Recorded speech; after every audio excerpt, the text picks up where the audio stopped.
The book of Judges in the Bible is not about judges. If you've ever read it, you know it's not about courtrooms, legal proceedings, and old men presiding over courts. It's about leaders who rescue Israel from oppression, who save the people from their enemies. So then, why does the Bible call these leaders judges? That question forces us to rethink what the Bible means by justice. In the modern world, Western justice is strict, exacting, retributive. Justice here is about what punishment fits the crime. It doesn't care who you are, it only cares about what you did, and it will make sure you pay for your illegal actions. But when we bring this assumption into the Bible, we distort the text. After all, the Bible wasn't originally written in American English, in the 20th century Western world. It was written in ancient Hebrew, and the word most often translated as justice is mishpat. When we actually look at how this word, mishpat, functions throughout the Bible, we find that biblical justice is not about enforcing an abstract ideal, justice for justice's sake. In this video, we discover that biblical justice is about preserving life. It's about protecting the vulnerable, rescuing the oppressed, and restoring order so that human life can persist. To best understand biblical justice, let's first look at how the Bible describes God as judge. The Bible repeatedly emphasizes that God is the ultimate judge. As Deuteronomy 10 verse 17 says, God is mighty and awesome. He does not show favoritism, nor can he be bribed. Yep, so far it sounds like exactly what we would expect from a judge. He's impartial, and he can't be bribed. But in the very next verse, we are surprised. That same impartial judge from verse 17 is then described as the one who executes justice for the orphan and the widow, the one who loves the stranger, giving him bread and clothing. So then which is it? Is God impartial, or does he show favor to the orphan and the widow, the stranger? The answer is yes. It's both.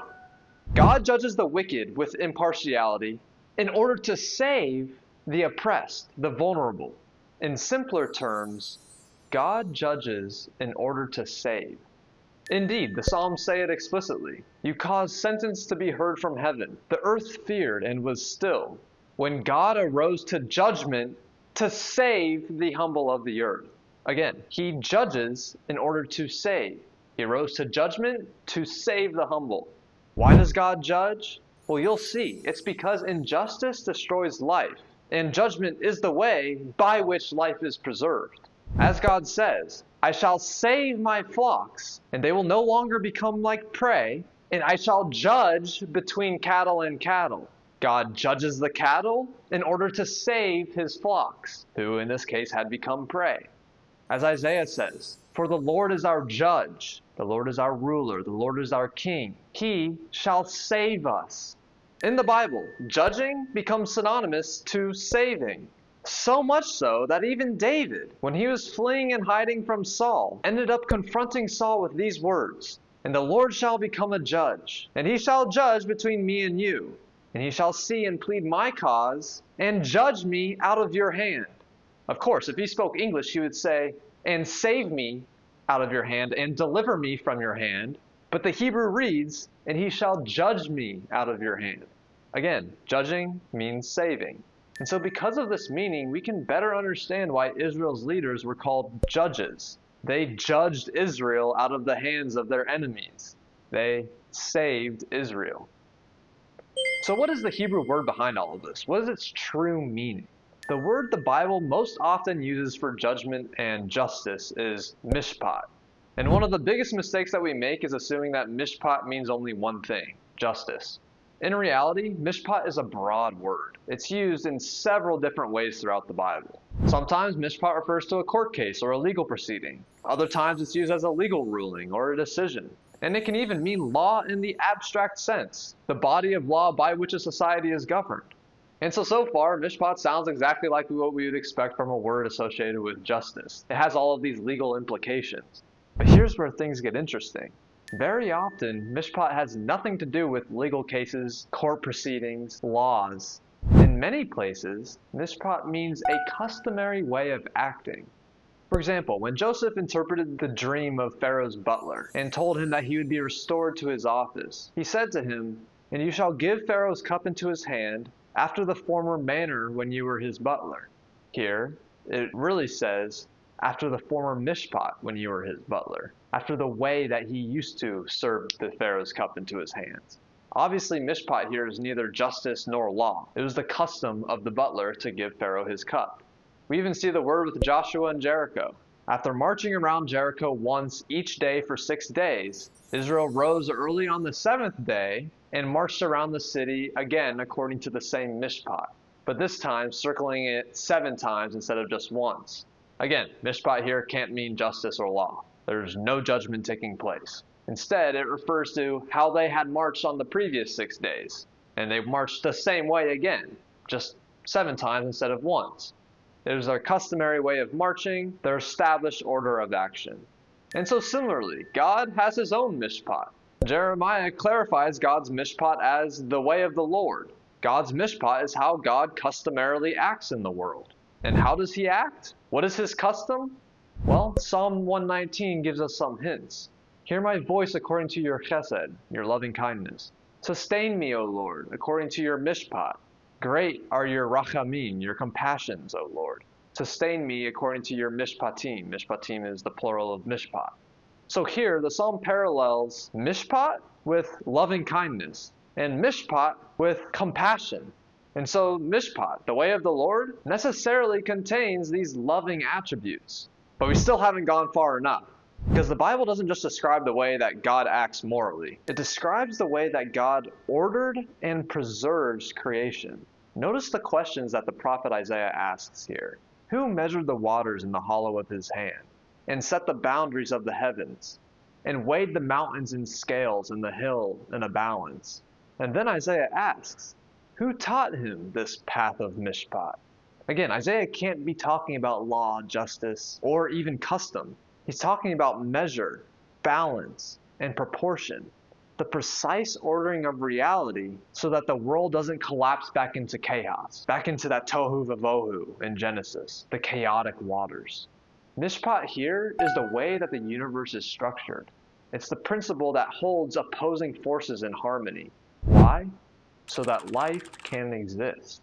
And Isaiah makes this even clearer in, at first, what sounds like a lesson on agriculture. He describes how a knowledgeable farmer plows, how he sows and threshes different seeds in different ways so that each can grow.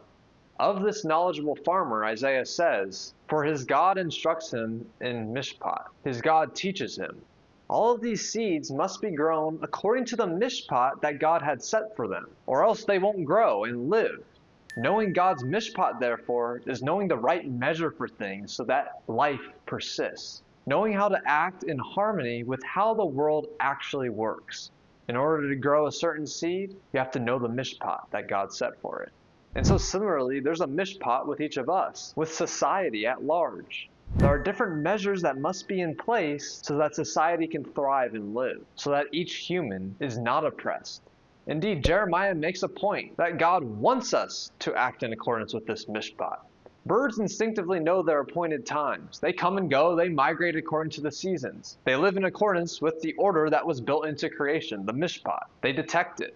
And humans are also capable of recognizing that same order. But unlike the birds, we are also capable of rejecting that order.